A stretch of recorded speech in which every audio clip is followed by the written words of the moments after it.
Entre contadas. Entre contadas. Entre contadas. Entre contadas. ¡Ay, entre contadas! Entre contadas. Entrevistas a narradoras y narradores. ¿Qué tal? Bienvenidas y bienvenidos a Entre Contadas, una sección de entrevistas de la Red de Narradoras México. Yo soy Penélope Rivera y hoy tengo a un invitado que estamos, digamos, en el mismo continente, pero no en el mismo ni meridiano ni en la misma coordenada, porque, bueno, pues el día de hoy vamos a contactarnos con alguien muy al sur de este continente, desde Argentina, y él es Pedro. Pero bueno, quisiera leerles un poco antes de que él nos comente cómo es su historia y cómo llegó al mundo de la narración oral. Bueno, les voy a compartir un poco de él. Bueno, pues Pedro Parcet ha trabajado en distintos proyectos como el gabinete del doctor Morenius, Cuarto para Contar, Umbral, Mito Urbano, Grupo Sakura, La Rosa de los Vientos, Espejo y El Gato Gurú, entre otros más. Tiene especialidad en cuento de la cultura africana, gitana y cuentos asiáticos. Narrador de repertorio de piezas de teatro, cine, ópera y novelas. Egresado de la carrera de narración oral del Instituto Suma. Narración oral en Argentina, reconocido con maestros, ha tenido maestros como el maestro Juan Marcial Moreno y la maestra Ana Padovani. Da seminarios de cuento y cultura africana. Director de Proyecto Mandela, Interculturalidad y Cuento para Escuelas y Bibliotecas.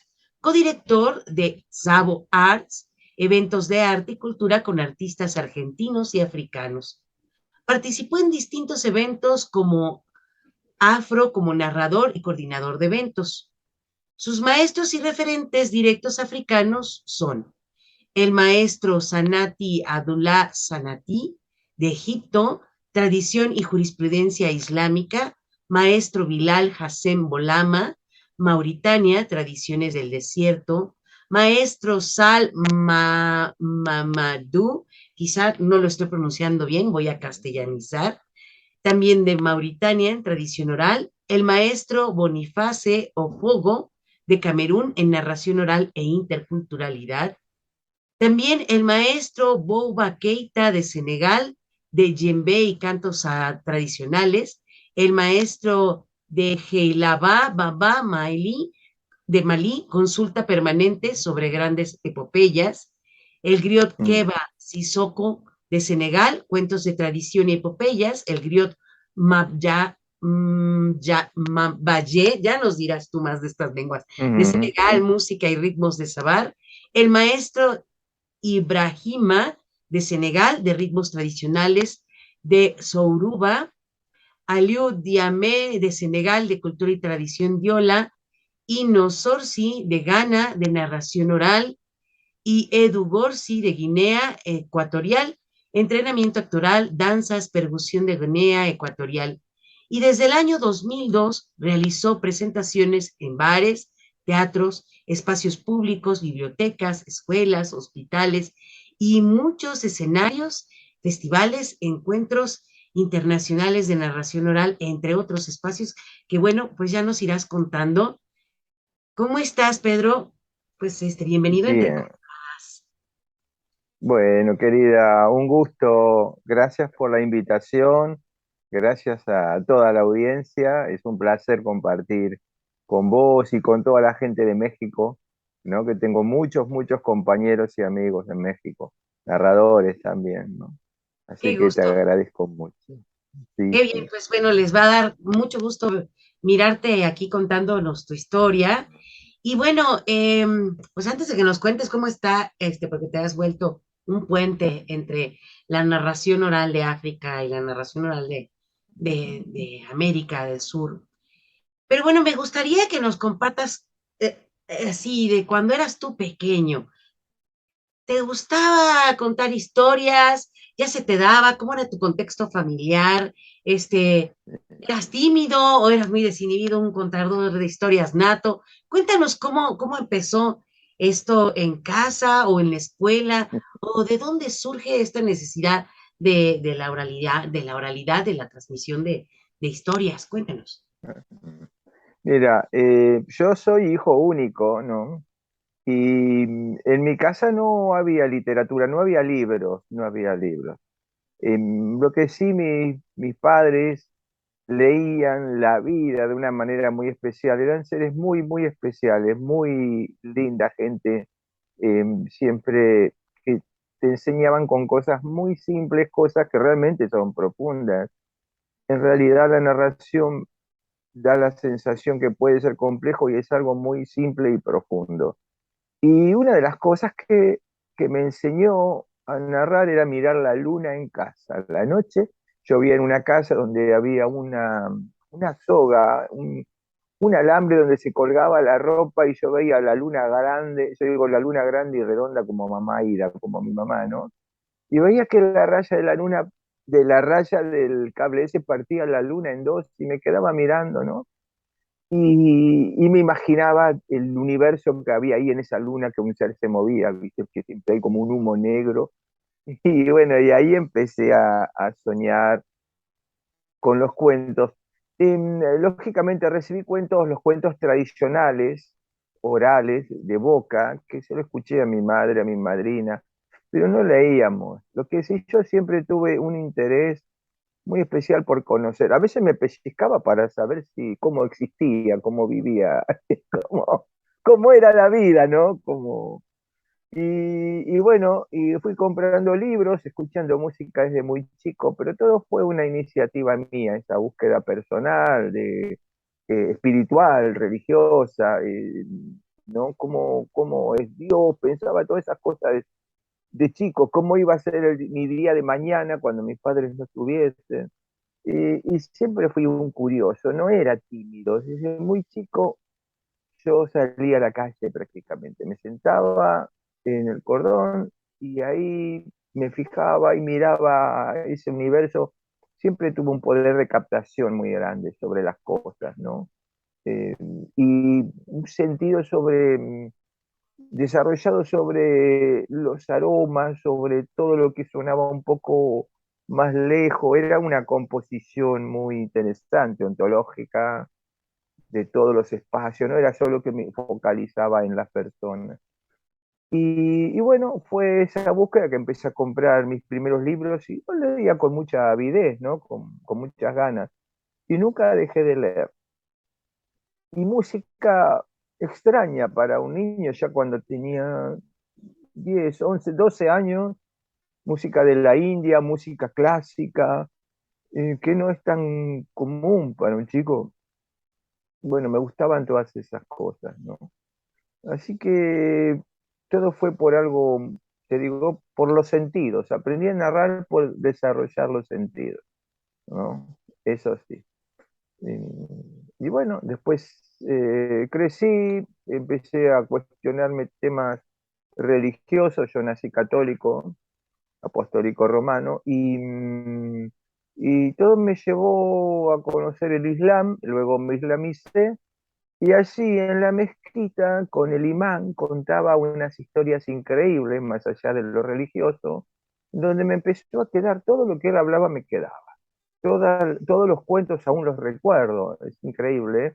Y sin llegar a anotarlos, ¿no? Últimamente anoté un poco los esquemas de los cuentos, pero los he recordado toda la vida. Me llamaba la atención la serenidad que tenía en el decir, en el hablar. Estábamos con un traductor porque este Sanati, Abdullah Sanati, el último de los imanes que tuve, era un gran narrador, un gran narrador. Así que eso me llevó mucho a interesarme por los cuentos, por las historias. Y después no paré nunca, porque es mi forma de vida, mi forma de pensar, de concebir. Todo lo tengo relacionado con la narración, la música, la pintura, la danza, por supuesto la literatura, pero con un formato muy particular. Eh, yo creo que la literatura está al servicio de la oralidad, ¿no? Es una gran diferencia con un pensamiento de otros narradores en ese Claro, sentido. fíjate, qué interesante lo que dices. regularmente se piensa que la narración oral parte de la literatura y no. Lo decías, es sencilla y profunda. Y de una u otra manera, ahorita dijiste algo que me hizo recordar historias que de una otra manera no leí, que escuché en la niñez y que tengo muy presentes. Porque bueno, la recordación de la niñez es tremendísima y bueno, pues uno tiene como, hay una imaginación activa constante en la cual no nos desprendemos de esa, ¿no? Y tenemos una gran capacidad de concentración, no estoy diciendo que después no, pero de una u otra manera, como en la niñez, estas historias entran y se quedan y nos representan, ¿no? Y nos representan. Y Sí. ahora que lo dices, pues bueno, toda esta transmisión oral de ahorita lo que nos cuentas, pues tiene que ver también, ahorita contabas de hacerte del Islam, que la oratoria tiene un papel fundamental justamente en la transmisión también de las religiones, ¿no? Sí, claro, las religiones normalmente están compuestas por grandes historias, por mitos, ¿no? Por héroes que desarrollan luego, que se desarrollan en la religión, ¿no? Como, eh, es interesantísimo. Pero el fenómeno del narrador oral es la observación, porque y rememorar, recordar. Una persona siempre recuerda aspectos de su vida, agradables o tristes, no los olvida nunca. Entonces, funciona por vivencia, por haberlo observado. Y en la narración oral, para desarrollar, yo creo que incluso los cuentos literarios, cuando uno los concibe como imagen pura, se convierten en un recuerdo y uno los recuerda y los puede transmitir. Y el recuerdo es desordenado. Al ser desordenado, uno siempre recuerda de una manera nueva. Entonces la literatura pasa en ese, por eso digo que está al servicio del narrador, porque uno recuerda la historia, pero no tiene por qué ser ordenada tal cual estaba escrita, por supuesto. Para ser real, tiene que ser no tan precisa, tiene que haber una cierta vaguedad de recordar, para no tener tanta autoridad en el decir tampoco que eso se impone sobre el oyente. Pero cuando uno recuerda es creíble, porque los demás están atentos como el otro va recordando. Entonces el narrador creo que se hace muy poderoso porque está muy cercano del que escucha, ¿no? Para mí lo escénico, a diferencia de lo que se concibe como narración oral escénica, que tenés que estar puesto vos como si fueses una persona importante o con escenografía, con lo que te guste. No, no, para mí lo más escénico es cuando estás sentado en un lugar y proyectas imágenes que han pasado, proyectas un tiempo, un espacio físico, puede ser un campo, un interior, una montaña, cuando permitís que la gente pueda viajar y ver hacia allí, hacia ese destino, ¿no? Y uno, estar muy cerca del oyente, comunicar desde un lugar como sorprendiéndose siempre, aunque conozcas muy bien la historia, de lo que estás descubriendo mientras contás, como un presente continuo, ¿no? Ni tiene pasado, ni tiene futuro. La historia ocurrió hace tiempo, pero sin embargo parece que está sucediendo ahora, ¿no? Eso es una manera de entenderlo. Sí, y también un estilo narrativo, ¿no? En donde cada quien se apropia de una u otra manera las historias, y lo decías tú ahorita, es como un recuerdo que puede tener orden o no, y es cuando la literatura se oraliza, porque no se puede contar tal cual es como está escrita, ¿no? Ujú. Y bueno, me voy a regresar un poco, que está muy bueno el tema y todo, pero ¿para cuándo empiezas tú a narrar? Cuéntame un poco más así en tu travesía. Bueno, ahorita nos contaste un pedacito hasta que tú te encuentras con estas historias del Islam, pero ¿por dónde te vas? ¿Al camino del teatro? Platícanos. Sí, todo empezó escribiendo mis propios cuentos. Recuerdo que en aquella época yo me había separado de mi primera esposa y tuve necesidad de empezar a escribir, como si fuese un grito. Vieron que nosotros los escritores, la gente que escribe, escribe a veces por esa necesidad de volcar las emociones. Y empecé escribiendo cuentos. De hecho, tengo un montón de cuentos que ni los cuento, algunos sí cuento, pero eso me llevó a un lugar, un día leyendo un diario que en una reunión donde había una narrativa donde se podía, yo consideraba que era leer cuentos. No, era una reunión de narradores del año 99, cerca del 2000 era. Y fui allí con mis cuentitos escritos en papeles y bueno, y yo los leí, pero había gente que narraba. Y ahí eh, me di cuenta que el valor no era la memoria, era recordar, ¿no? Lo que uno leía era más poderoso, porque fluye de otra manera. Y entonces fui a ver había una función de cuentos en donde estaba Juan Marcial Moreno, que fue mi primer maestro con el cual estuve toda la vida, hasta que él dejó de dar clases. Los últimos años no, porque dábamos clases en el mismo horario, pero cuando lo vi a él era un portento, Juan Marcial Moreno, un portento en la narración, un hombre que no tiene techo cultural. Ahora está totalmente retirado de la narración, no quiere saber nada, pero todavía me sigue susurrando. Lo que él me transmitía, me sigue como, yo cuando necesito algo lo sigo escuchando, a este genio, porque era un talentoso increíble, ¿no? Con un estilo muy particular.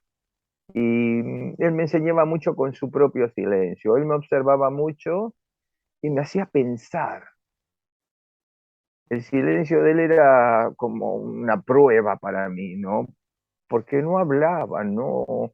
A veces sí, a veces era muy justo, pero cuando no hablaba me preocupaba más y me hacía pensar. Un día le escribí, gracias por todo lo que me dijiste, gracias por lo que no me dijiste, ¿no? Porque me hizo descubrir. Pero era un portento, ¿no? Y bueno, a partir de ahí empecé a hacer funciones muy rápidamente. Me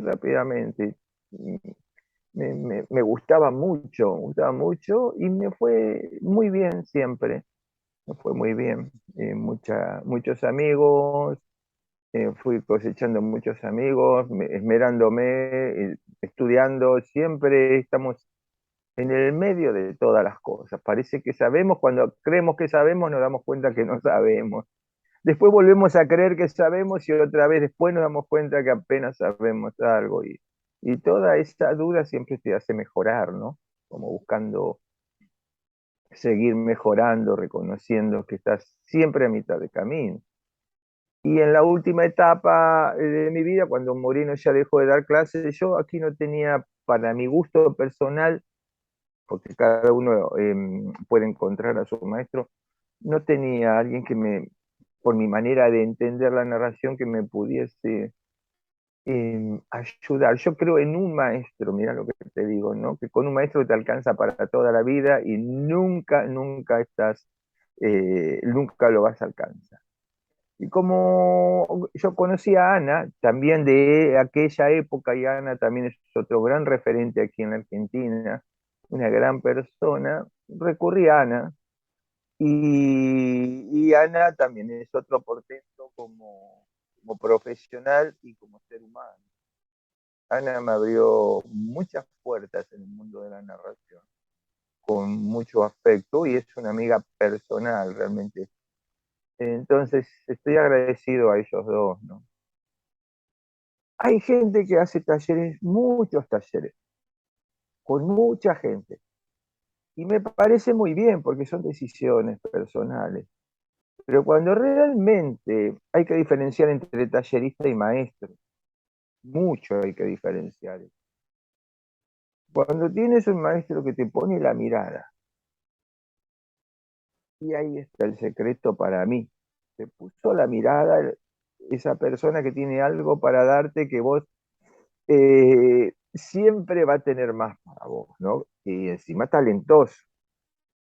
Mira, hay maestros que no son buenos narradores, como directores de teatro, como Peter Brook, que no necesariamente es un actor y digamos que era el mejor director, uno de los mejores del mundo. Federico Fellini no era actor, trabajó en una película, pero era uno de los mejores directores del mundo. No necesariamente tiene que ser un, un genio, pero si es un gran narrador, mucho mejor.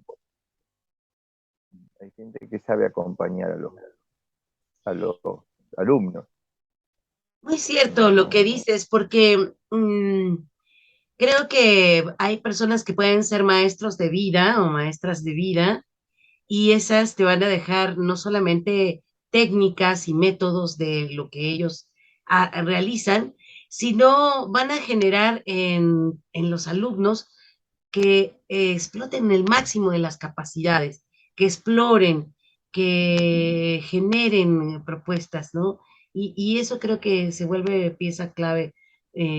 Pero bueno, ahora por lo que leí, después te seguiste formando, y bueno, me voy a saltar yo un poco porque Sí, antes de irme a eso, me queda claro que, bueno, pues te haces del Islam y de ahí te conecta con África, ¿no? sí, Pero cuéntame cómo ha sido este proceso de, pues, encontrarte en los cuentos africanos y de hallarte ahí y de ser, pues, un promotor también de todas esas historias, obviamente sí, también de formarte con otros griots de allá y de relacionarte, sí. porque, pues, la tradición oral también africana es súper importante en muchos lugares de distintas maneras y platícanos cómo ha sido ese proceso. Sí, bueno, yo hablaba de Moreno y de Padovani como maestros escénicos, ¿no? Como maestros de escenario. Los otros son maestros de búsqueda, de viajes, de otros narradores como Bonio Fogo o Ino Sorgi, que son también escénicos, pero que tienen ya su esencia ancestral en donde transmiten eso con mucho cuidado y que también te ponen la mirada por algo especial, porque si no uno es un turista que va a ver africano. Y no se trata de eso. Es el interés con que uno aborda la cultura y el respeto para que ellos puedan realmente transmitirte algo de lo que te quieren dar, ¿no?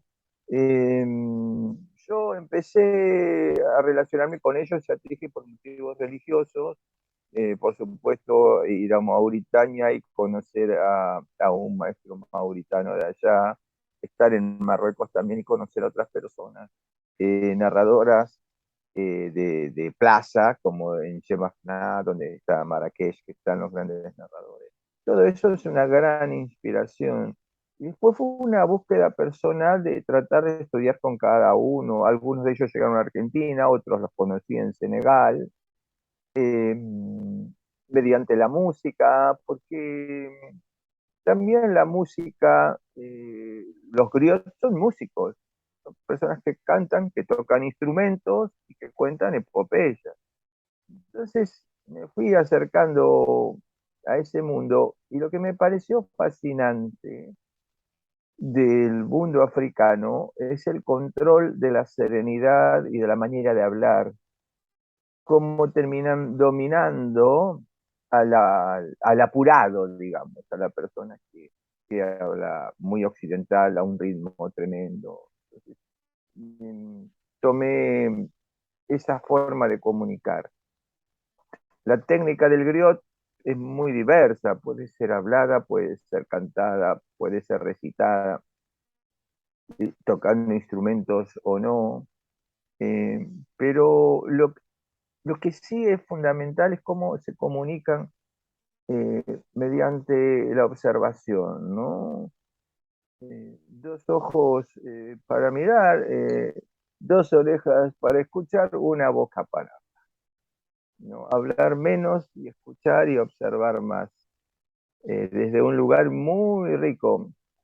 Hay un griot llamado Sotigi Cuyate, un griot muy importante en Mali, de Mali, eh, que para mí es la persona que más influyó, a pesar de no haber estudiado con él, en mi forma de comunicar, por la paz que él transmitía, por su forma de decir.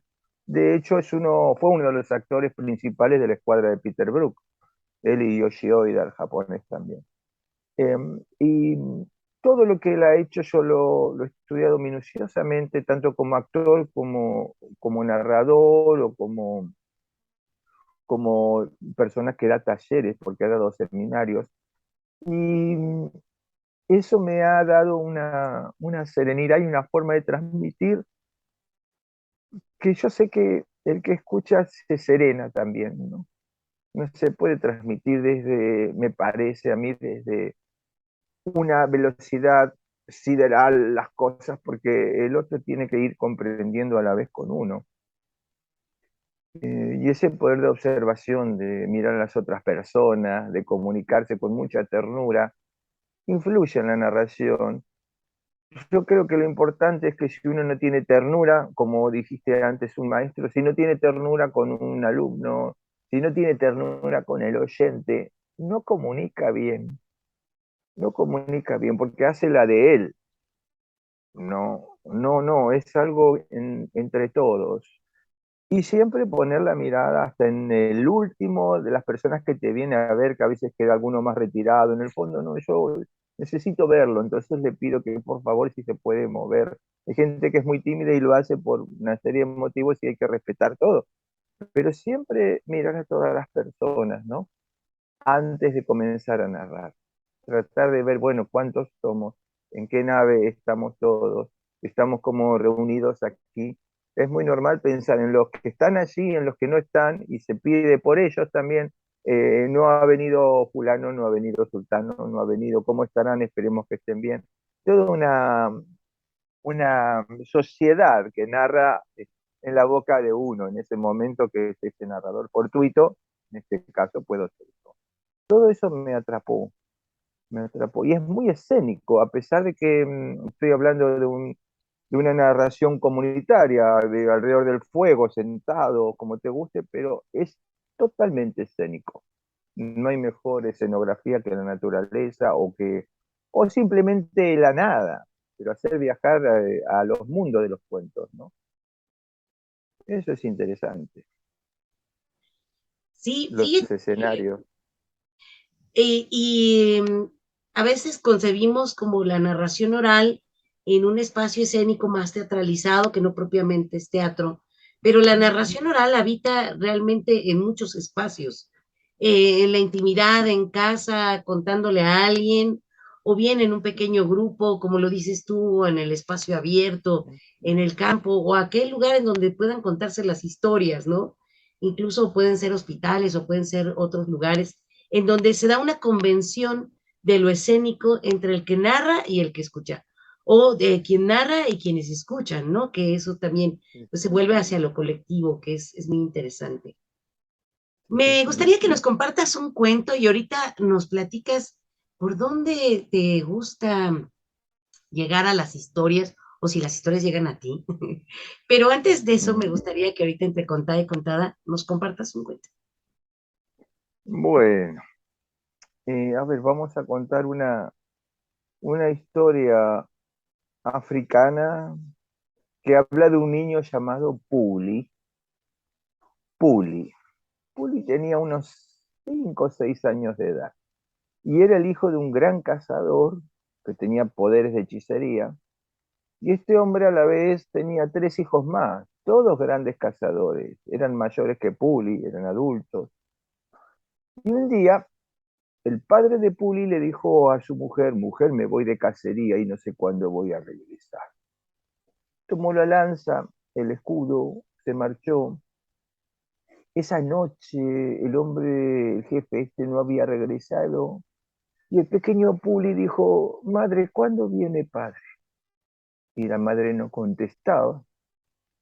Y al otro día, pasó todo el día, a la noche el padre de Puli no había regresado. Y Puli otra vez, madre y padre, ¿cuándo viene? Y la madre de Puli no contestaba. Y pasó una semana, y un mes, y 2, y 3, y un año entero, y el padre de Puli no había regresado. Pero todas las noches Puli preguntaba por su padre. Madre, ¿cuándo viene, padre? Y la madre nos contesta. Y justo al año, en la aldea, se hizo una gran fiesta de cazadores. Bajaban de la montaña, venían de otros lugares, de otros bosques, cruzaban ríos, todos los grandes cazadores de la zona. Y uno de ellos dijo, ¿dónde está el gran jefe de esta aldea? Los otros hermanos de Puli, los mayores, dijeron, hay que ir a buscar a nuestro padre. Eran 3 y se fueron. Se internaron en el bosque y caminaron, bosque denso. Llegaron a un lugar donde había un claro. Y allí había un árbol, y bajo el árbol estaba el escudo, la lanza del padre de Puli y los huesos del padre de Puli. Y uno de los hermanos, el mayor, dijo, yo voy a armar el esqueleto de mi padre. Y armó el esqueleto. Lo puso todo en orden. El del medio, que también tenía poderes y era más poderoso que el mayor, dijo, yo voy a poner carne sobre el esqueleto de mi padre. Y lo hizo. Y el menor, que era el más poderoso, dijo, yo voy a dar vida al cuerpo de mi padre. Y sopló sobre la boca y el cuerpo cobró vida y el padre de Puli se sentó y dijo, me he quedado dormido. Y los 3 dijeron, sí, te has quedado dormido, padre, y es hora de regresar a la aldea, que hay una gran fiesta de cazadores. Se levantaron, iban los 3 hijos, el padre atrás, estaba como aturdido. Cuando llegó a la aldea, la gente al ver al padre de Puli gritaba, estaban muy felices. El hijo Puli que estaba allí corrió hacia su padre y lo abrazó fuerte, fuerte, fuerte. Y era tanta la alegría que ya habían comido, sacrificaron otra vaca y cortaron el rabo de vaca, que es símbolo de poder en África, y se lo ataron al padre de Puli en el hombro con unas cintas. Y uno de los jefes que había por ahí dijo, gran jefe, a la hora de tu muerte, ¿para quién será ese rabo de vaca? Y el hijo mayor dijo, será para mí porque yo armé el esqueleto de mi padre. El del medio dijo, no, será para mí porque yo puse carne sobre el esqueleto de mi padre. Y el menor dijo, será para mí porque yo he dado vida al cuerpo de mi padre. Y la gente opinaba, será para el primero, el segundo, el tercero. Y el padre de Puli lo miró al niño, a Puli, que estaba jugando con una ramita en la tierra, haciendo dibujos, y lo llamó. Y le acarició la cabeza. Y le dijo a toda la gente, a la hora de mi muerte, que este rabo de vaca será para Puli, para mi pequeño hijo, porque ninguna persona muere mientras alguien lo recuerde todos los días.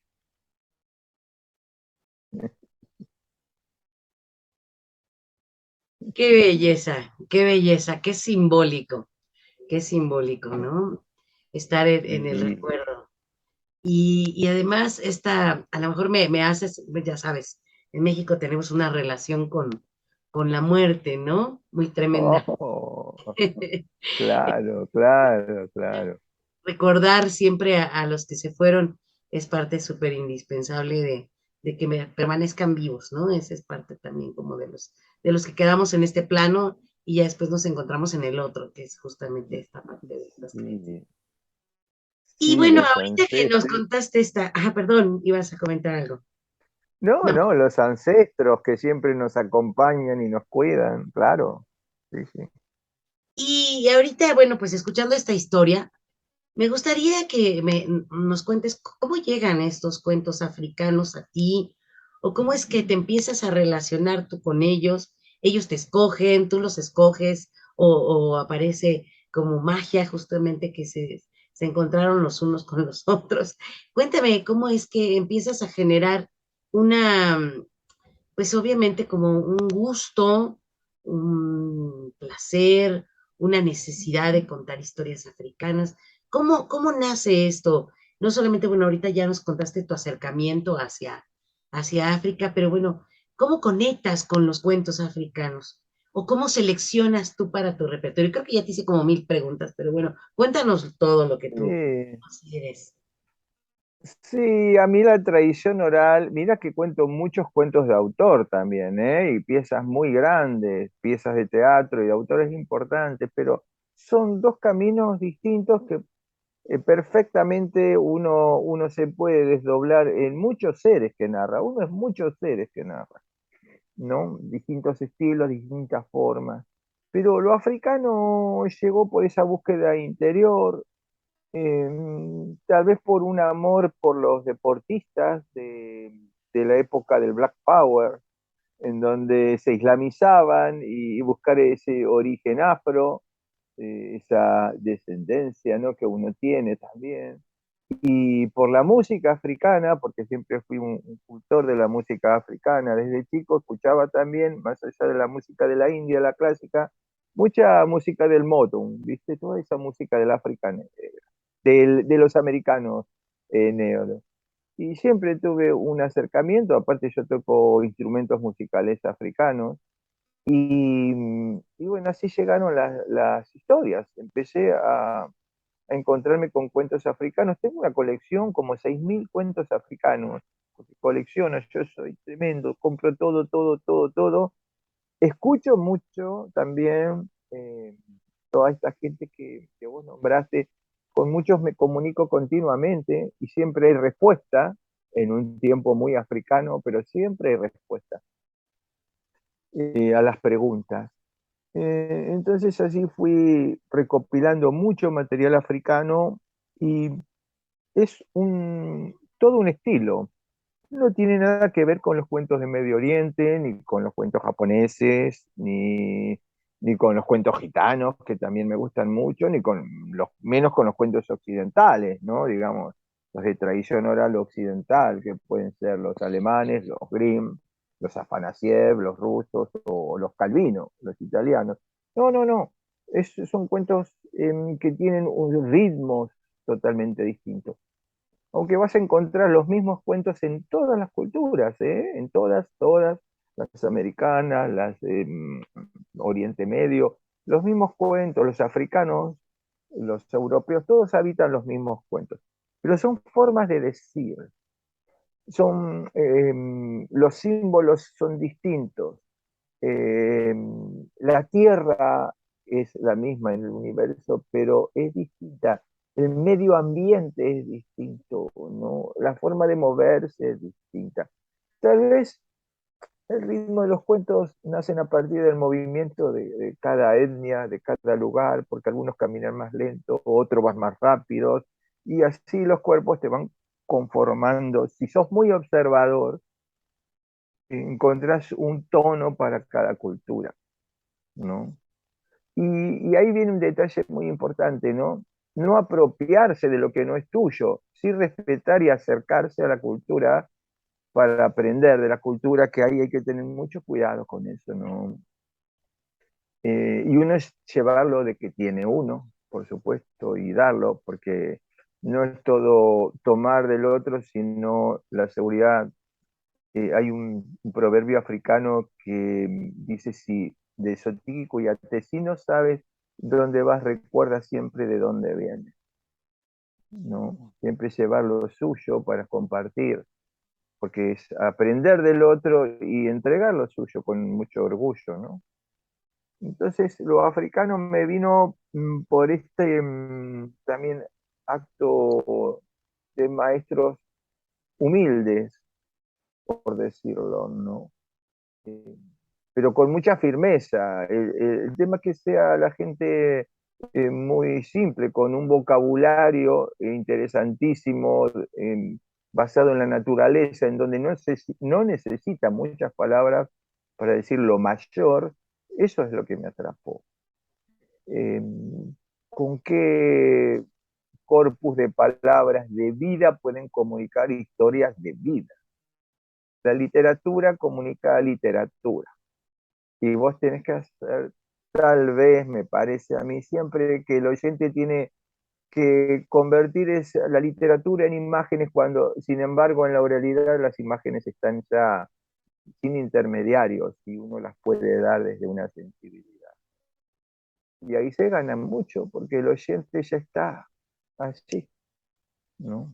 Eh, Viste que cuando leemos un libro nos imaginamos un montón de cosas, y en esa imaginación las decimos a nuestra manera. Ya no queda la literatura, ¿te das cuenta? Y nosotros somos como lectores que hablamos con nuestro propio pensamiento.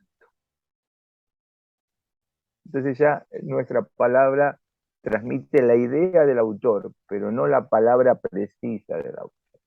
Y esa es una tremenda lucha que tengo con los puristas, ¿no? Entonces yo defiendo mucho la posición del narrador oral, absolutamente oral, que respete las ideas de los autores, pero que se respete en su propia palabra, en su propio decir, porque si no seríamos como muy parecidos o hablaríamos prácticamente igual y ahí se generaría una competencia, a ver quién lo dice mejor. Y no, yo creo en que cada uno desde su ventana puede ver la historia. Son maneras de ver. Simplemente eso, es una manera más en este mundo de ver, pero me da mucha seguridad.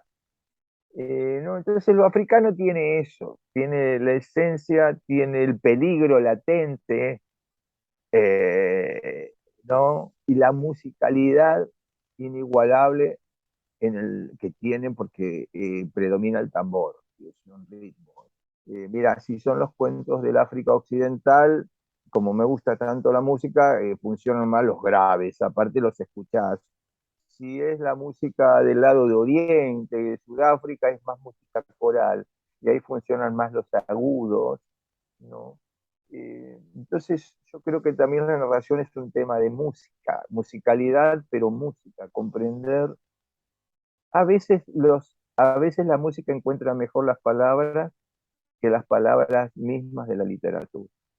Si tenés ritmos, y eso se lo debo a Juan Marcial Moreno, que era un ser totalmente operístico, entonces yo creo que un cuento es como una pieza de cámara, o si es una pieza larga, puede ser una ópera, pero todo hay que componerlo por actos, obertura y actos, y epílogo, y es todo musical. Es interesante, y lo africano lo tiene todo el tiempo, los tambores, es el ritmo, es el corazón, es el pulso. Entonces es muy atractivo, ¿cómo no me va a gustar?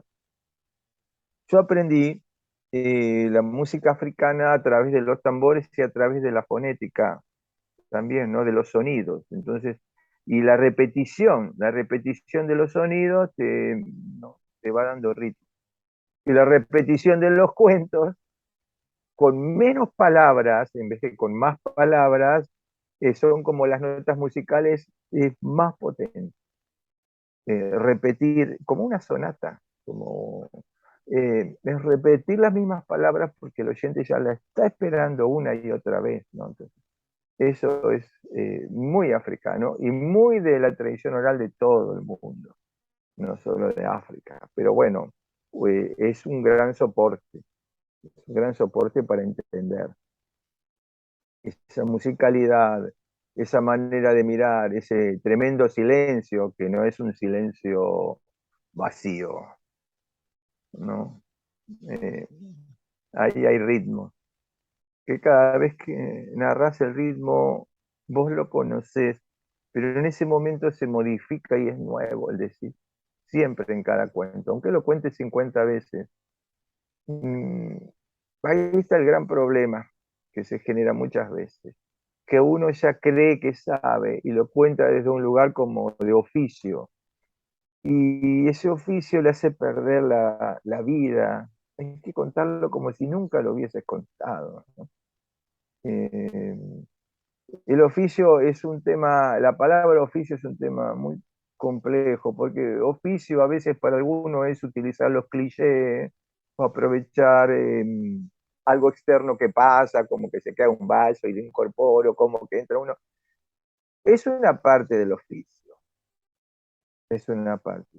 Pero el oficio es estar siempre latente en cómo van a hacer eso, no sé, no saber, pero tener la seguridad de que va a nacer a cada contar.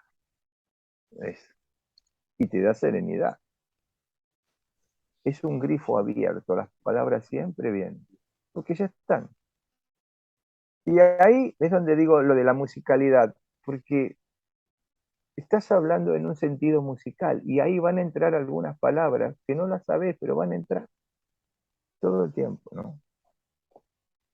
Sí, en sí, bueno, la lengua, los lenguajes tienen su musicalidad, pero bueno, creo que también hay que contar como, tener presente, ¿no? Contar con nuestra propia musicalidad y la de la historia misma, como lo decías, ¿no?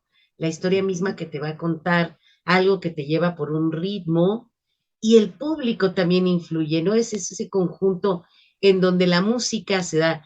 Y bueno, a lo mejor a ti se te da lo de ser músico. Yo he visto a varias narradoras y narradores que son músicos y se incorpora perfectamente porque, bueno, pues en la tradición oral han sido hermanos, ¿no? La música no está peleada de la oralidad ni viceversa porque es parte incluso de la música Sí, misma. sí, Y acá, bueno, los decimeros, payadores, trovadores, todos aquellos que se dedican a hacer, a contar historias musicalizadas, ¿no? Que claro. tienen, bueno, obviamente cada uno su manera de desarrollarse, pero que de una otra forma esa música, como ahorita lo decías, genera una hipnosis colectiva, una hipnosis, y que es única en el espacio-tiempo, ¿no? Lo que ahorita decías. O sea, puede haber cosas que por la historia, la estructura o por técnica las saques, pero el público sabe, y sobre todo entre más jóvenes, creo que saben cuando es verdadero o no, ¿sabes? El público sabe. Y dicen, ah, qué bien la cuenta, pero no le hicieron sentir que estaba realmente viviéndola, que ese es cuando ya empieza a Sí, estar en esa dinámica en donde se vuelve un trance verdadero, ¿no? Ya se vuelve un trance verdadero. sí. Y hablando de público, pues platícanos por dónde has andado, qué te ha gustado más, qué has encontrado, qué públicos, por dónde. Cuéntanos, por dónde has andado. Mira, paradójicamente, yo soy un narrador totalmente escénico. Me gusta mucho trabajar en teatros, en bares. eh, También he trabajado en hospitales y esto he hecho, viste, el trabajo que hacemos todos los narradores en general fuera del circuito, en circos. Pero me gusta mucho lo escénico, llevar lo de los pueblos a la escena, ¿no? Entonces, mi tarea es esa, contar, buscar espacios mínimos, donde entren 30, 40 personas. Me gusta trabajar para poca gente. Eh, Comunico, me siento mucho más a gusto haciendo 3 funciones de 30 que una de 100 o de 90.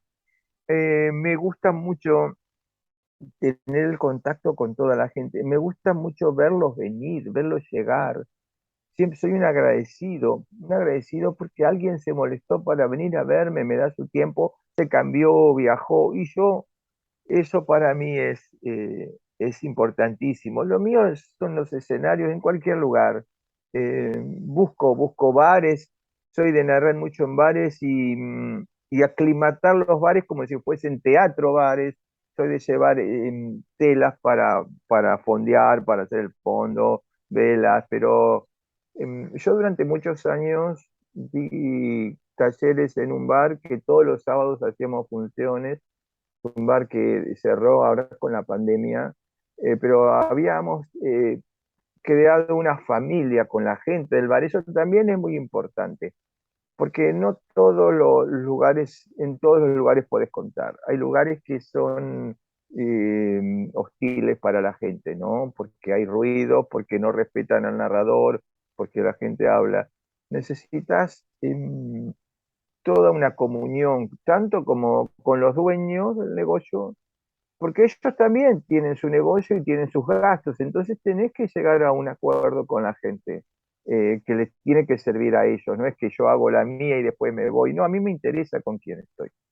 Tanto sea el que me viene a escuchar, tanto sea el que me provee el lugar. Tengo que pensar en el otro. Mientras uno piensa en el otro, todo está salvado. Siempre. Sin ninguna otra intención que pensar en los otros. Todo va a estar siempre salvado. Y eso la gente lo percibe. Vos hace un rato dijiste que la gente percibe las cosas cuando es verdad, cuando es mentira, percibe los sentimientos también. ¿Con quién tenés enfrente? qué tipo de persona es una... Y uno a veces va a ver algo y dice, qué espectacular, qué lindo, pero no le llega, hay algo de la otra persona, o hay algo que le llega mucho de la otra persona. Y esa es la parte sensible en lo que yo creo mucho. Ahí se pone en juego algo que no se tiene en cuenta normalmente y que para mí es fundamental. Mira, yo tengo una escuela. Viste, uno le pone un nombre a algo y ya tiene una escuela. Uno le pone un nombre a un festival internacional y ya es una entidad. Son nombres simplemente.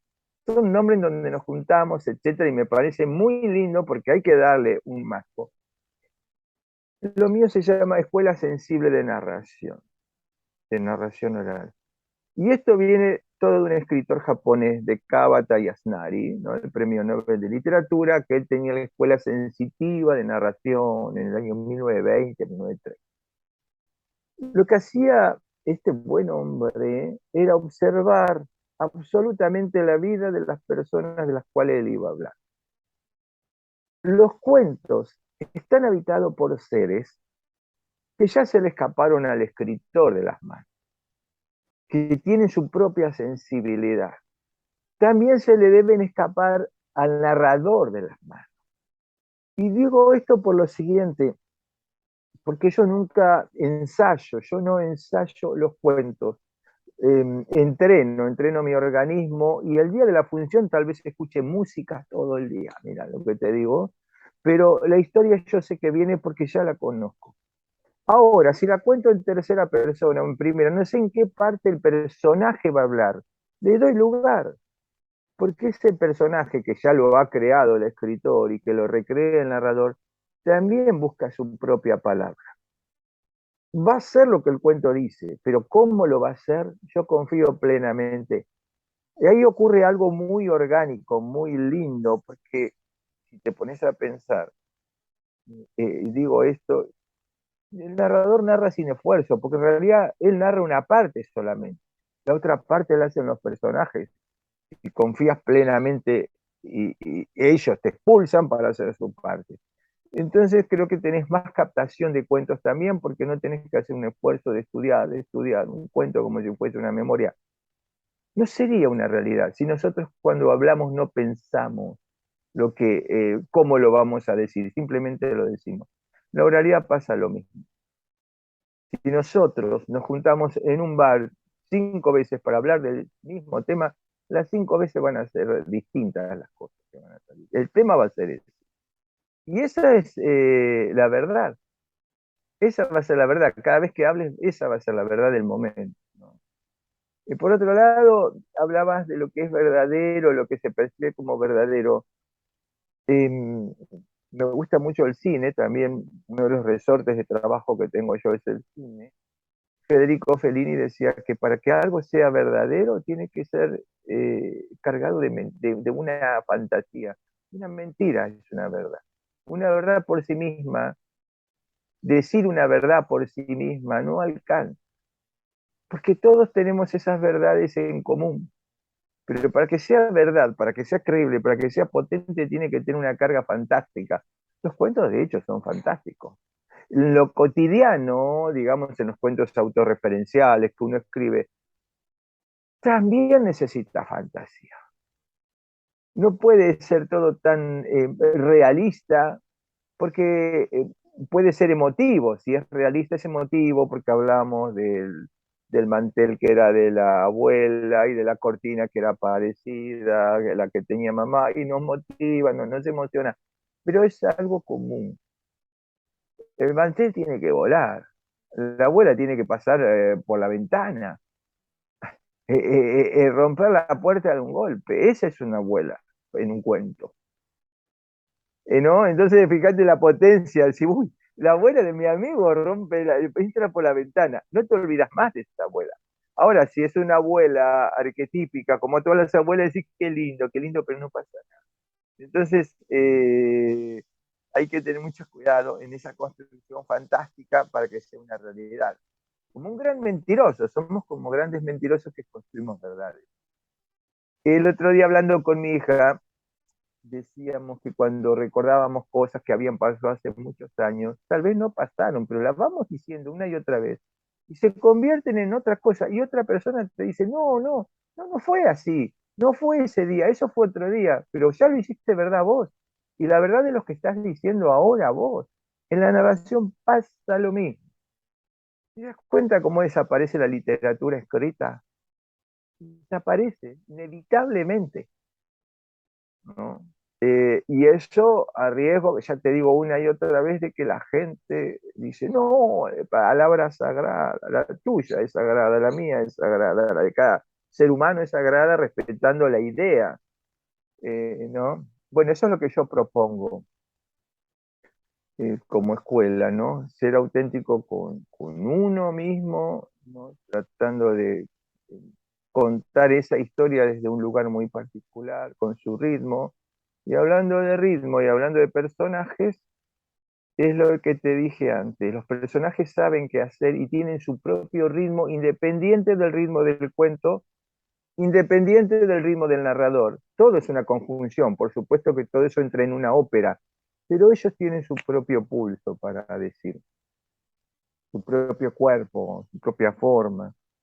Es como una esencia, no es un acto externo, no es una figura externa, es una esencia, son esencias. En los diálogos, en la dramaturgia, cuando pones las primeras personas, habla uno, habla el otro, ahí normalmente en la narración se suele fallar mucho porque al planificarlo tanto, no parece auténtica la conversación.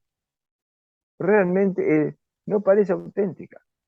Porque no tiene el tempo de como hablamos nosotros, que yo te interrumpo, que me equivoco, que esto es verdad. Y bueno, los personajes deberían hablar, ¿no? Tal vez desde esa naturalidad, pero no se ve tanto, se ve armado. Y si es armado, no es sincero, no se ve como algo auténtico. Se ve una apuesta, y decir qué lindo que esto, pero falta lo vital de cada persona. Entonces son detalles y formas personales de ver, ¿no? Por supuesto. Puede decir que no, y está muy bien, pero yo tengo ese concepto extraño.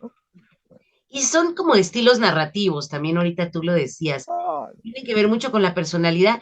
Y bueno, lo que acabas de decir también implica un proceso largo en el que llegas a eso, porque creo que es cuando ya puedes dominar la estructura de las historias, el discurso, conectar con el público, como tú lo decías, el contacto visual. Es un proceso que se da en la exploración, en la contada cotidiana, en apropiarte del espacio, en hacerte uno con el público. Creo que sí hay como varias cosas ahí, es cuando conectas. Ahorita me acordé que venía de camino con mis niños regresando de una gira y ya me habían pedido tantos cuentos, ¿sabes? Que ya empecé yo a contar algunas anécdotas de fantasmas que me han contado que me encantan, me encantan. Y les pregunto, ¿lo puedo contar? Sí, y las cuento. Y entonces cuento, entre eso meto un cuento de Bradbury, y entonces lo conté con el tono que ya veníamos contando en carretera, que ya te imaginas, da miedo, todo, ¿no? Y me dice uno de ellos, ¿es verdad? ¿Ese es de verdad? Porque, claro, había estado contando y entraron en la convicción y le digo, ¿tú qué crees? Es que ojalá y no sea verdad, me decía, ojalá y no sea verdad, ¿no? Y le dije, no es verdad, ese sí lo retomé de un cuento. Pero el público, en ese sentido, ese pequeño grupo de chicos con el que yo venía, entró en ese modo en el que para ellos fue verdadero. Es más, llegaron así como de, hay que prender la luz, ¿no? Porque ya llegamos a oscuras, ¿no? De, ya no hay que contar más historias de eso y al día siguiente en carretera ya no más, ¿no? Porque bueno, fue tan vivencial y también fue tan grato compartirles los cuentos en este espacio vivencial, muy íntimo, como ahorita tú lo contabas, que te gusta como esos públicos más en la intimidad, sí, ¿no? sí, sí. Y bueno, ese es un escenario auténtico, ¿viste? Desarrollaste todo en un escenario auténtico, puede ser dentro del auto, puede ser en cualquier lugar. Ya hay dos personas, la convención está hecha. Pero parece sincero porque llegás a ese punto. Lo que se pone en escenario, sinceramente, para mí muchas veces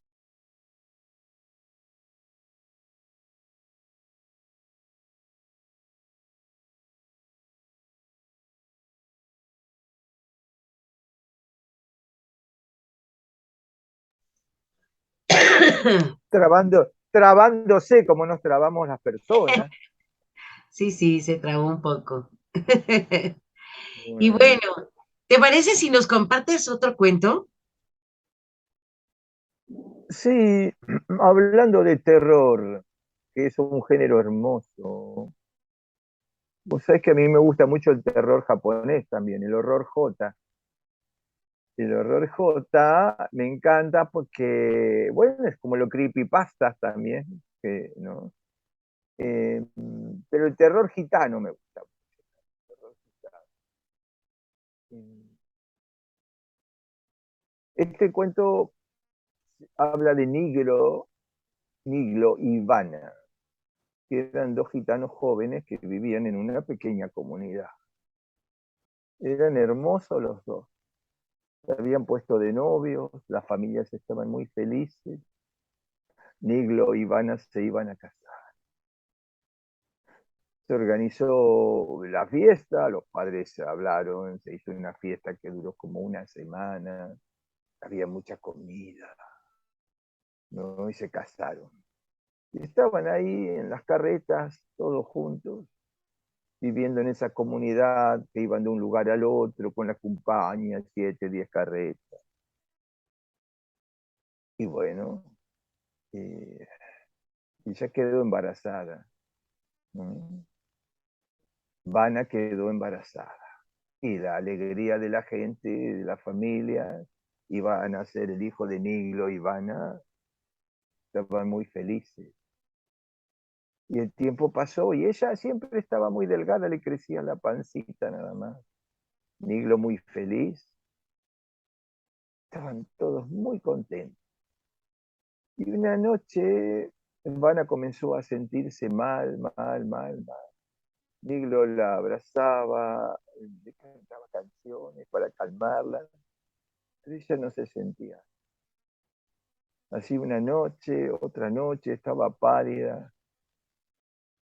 Antes o sea, la época de nacer del niño, ella estaba muy, muy delgada y una mañana ella se murió. Ella se murió. Y tuvo al niño muerta. Lo hicieron nacer. Y allí estaba el niño con su padre. Y él se arrancaba los cabellos, se desgarraba la camisa. Los gitanos trataban de calmarlo, a ella la enterraron cerca de la iglesia de Luba, ella allí.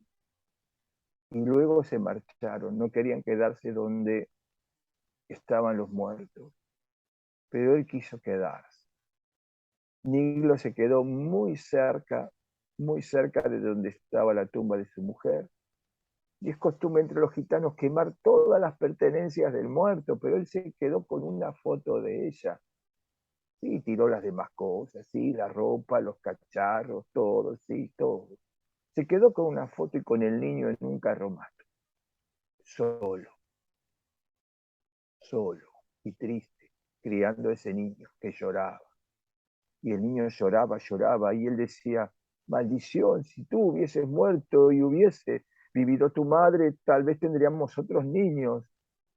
Eso pensaba del dolor que tenía. Una noche, el niño estaba llorando, estaba la luna grande, y él pudo ver sentado allí en la cama porque no podía creer lo que veía. Una sombra que atravesaba la carreta entraba. Era una mujer. Era ella, era Vana, que se acercó al niño, que le cantó una canción antigua y que lo tomó en brazos. Y de pronto lo miró a él y él se quedó inmóvil, no podía creer lo que veía. Y ella le dijo, ¿qué pasa? ¿Acaso no conoces el dolor de una madre por su hijo? Déjamelo. Y se quedó arrullando al niño. Hasta el amanecer, cuando cantó un gallo, ella dejó al niño y se marchó atravesando la carta. Él no podía creer lo que veía. Fue y le contó al cura de la iglesia de Lubavitch, le contó que había venido el fantasma de Vana, que había cunado al niño, que le había cantado, que lo había amenazado.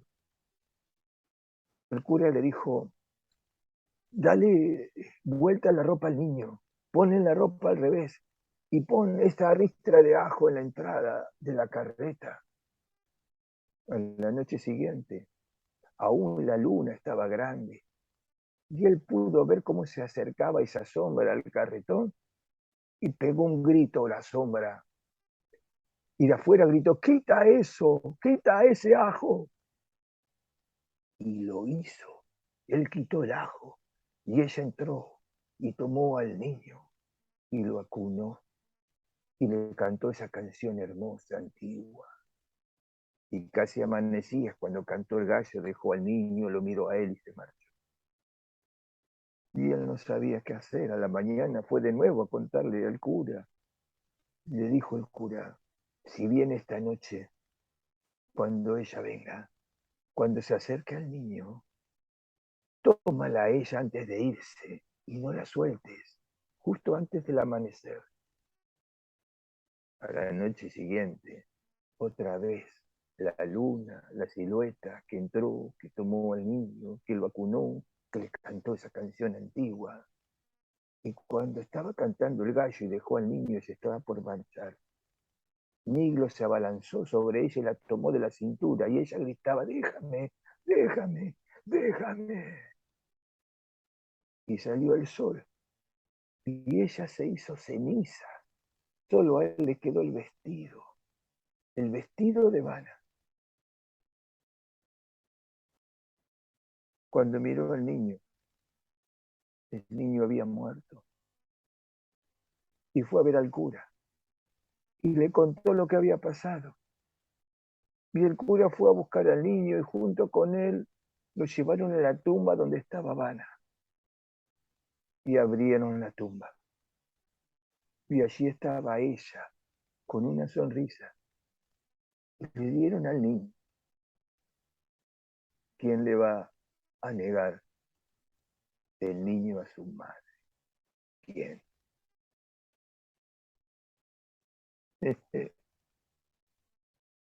Ya tienes para tu repertorio. Uf. Wow. Me gusta mucho ese género. Justo lo decías, bueno, y en los japoneses me encanta porque creo que apelan a otros miedos bien distintos que, Eh, que ver con su. psicológico. Sí, Es terror psicológico, no. Em, mira, el horror J yo lo tomo de los cortos que hay cargados en YouTube. Yo cuento los cortos, ¿no? Y bueno, esta cultura gitana lo que tiene cuentos de bar, tiene cuentos de muy pícaros, muy lindos, y tiene mucho de terror también, ¿no? Entonces, ahí ya tenés varios repertorios. Yo en cuentos gitanos trabajo las dos modalidades, los cuentos de bar, entre divertidos y algunos de terror, o únicamente terror, ¿no? Que también viste que es otra forma también de decir, no sé cómo funciona, pero el terror me apasiona, ¿no? También. Cuento también Nosferatu, la pieza esa en blanco y negro de Murnau, que la hizo Herzog después, y yo narro la versión de Herzog, ¿no? Que está Klaus Kinski 17 minutos en escena haciendo una cosa maravillosa. Entonces, uno estudia mucho eso. Yo digo que el narrador se forma estudiando todas las artes. Los maestros de narración no están solo en la narración, están en las otras artes. Están en la música, en la danza, en el teatro, en el cine, en la pintura. Todo comunica una historia importante. Y eso es, bueno, una de las cosas para mí fundamentales es estudiar y estudiar y estudiar. Y bueno, eso. Y el terror japonés es increíble porque tienen en el panteón más de 1000 espíritus. Es increíble, es bellísimo estudiar todo esto. Tenemos un trabajo hermoso. sí, definitivamente, y hasta ahora, siento que me falta explorar tanto, como tú decías, bueno, muchos aprendizajes, y siempre encuentra uno algo nuevo que explorar. Y también uno puede sí, regresar a lo que ya ha hecho y es tan grato porque a veces hay que dejar descansar a los cuentos que ya fueron contados y cuando los vuelven a contar después de un tiempo es como, mira qué bien, te saqué del bolsillo, te saqué te desempolvé de mi cerebro y entonces, bueno, es muy gozoso contarlo. O también algo que me gusta mucho, que a veces pasa que el público empieza a seguirte en cierta medida, entonces debes parar de contar el cuento porque ese público ya ha escuchado ese cuento. sí. Después de un tiempo se vuelve un nuevo público. Entonces, es como pasa con los niños nuevos, son los chistes viejos y los cuentos viejos funcionan con los niños porque los niños son nuevos en el Sí, mundo, ¿no? sí, sí, Es muy grato ahí. Oye, y cuéntame sí. una vez que te haya hecho así, que se te haya hecho muy difícil contar cuento que dices, ya quiero acabar, porque siempre pasa algo así, te ha pasado algo así, en donde, No, oh, qué función, ¿no? nunca, Mira, nunca, nunca. Nunca me ha pasado. Tengo mucha serenidad. Si se presenta alguna dificultad, lo que hago es serenarme mucho, serenarme mucho. Nunca he tenido situaciones de gente que entra, pero siempre entra en medio de la función y he tenido la función y poner la mirada en esa persona y toda la gente mira a esa persona y luego sonreís y todos se ríen y todo sigue. Yo creo que el oficio y eso es la capacidad de no estudiar de memoria, de no tener ese temor de que "Ey, ahora que sigue". No, no, no. En esa naturalidad siempre vas a estar protegido, siempre, siempre. Tomar ese acto natural como parte de la función, ¿no? Eh, Genera algo nuevo. Lo que aparentemente es uno piensa que se puede equivocar en un cuento, es una soldadura que lo deja todavía más rico que de la otra manera. Nunca me ha pasado una cosa que me pueda eh, poner mal, ¿no? No he tenido, al menos yo no he tenido esa experiencia. Siempre le encontré una manera. Yo creo que es por la misma naturaleza, ¿no?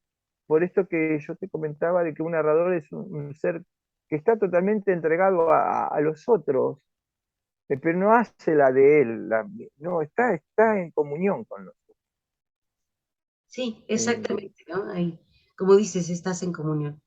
Oye, pues muy interesante todo lo que nos has compartido. Y bueno, ya para despedirnos, ¿cómo te encuentran en tus redes sociales, así con tu nombre? ¿En dónde? Facebook, Pedro Parcet. Mira, a mí me pregunta mucha gente, quiero estudiar con vos, quiero estudiar con vos. Ya va a llegar tu momento, me llamás y listo, digo. Es así, nunca tengo prisa por nada, ¿viste? Que hay gente que dice, no, bueno, llamame esto, aquello, mañana, esto. Nunca digo, llamame cuando quieras, llamame, yo siempre estoy. Pedro Parcet. Y ahí por Facebook, por inbox se comunican. Tienen una página que se llama talleresdenarracionoral.com. Allí hay muchos cuentos. Allí hay muchas notas, muchos cuentos de tradición oral y de autor. Es la página mía, ¿no? Esa página. Mira, un punto com, talleresnarracionoral.com. Y hay mucho material, ¿no? Y por mi nombre, cualquier cosa, estoy siempre. Perfecto. Pues muchas gracias, Pedro. Nos has compartido muchas cosas y pues ya para cerrar me gustaría que nos digas qué representa, bueno, ya nos los has dicho, pero no sé, si tú dijeras en una frase qué representa para ti la narración oral, ¿qué frase pondrías o qué palabras? Aunque yo sé que es muy complejo porque vivimos en el mundo de las palabras y las palabras habladas son lo Sí, nuestro. Pero bueno, si tú sí, pudieras decir algo que te conecta con la narración oral sí, y ahorita bota pronta, ¿qué sería? sí. Y vivo muchas vidas, muchas, muchas vidas, ¿no? Muchas vidas. Eso es. Estoy todo el tiempo sentado en una silla viviendo infinidad de vidas, de lugares, de conocer gente. Es mi vida, realmente lo tomo como lo más apasionante que tengo en mi vida, ¿no? Simplemente eso. Estupendo, pues muchas gracias y bueno, ha sido un placer pues que nos hayas compartido un pedacito de tu historia. Un gusto para mí y que estés muy bien y gracias a todos. Adiós, querido. Adiós. Adiós. Y bueno, esto fue todo en Entre Contadas. ¿Y saben qué? Nos vemos en la próxima. Red de Narradoras México.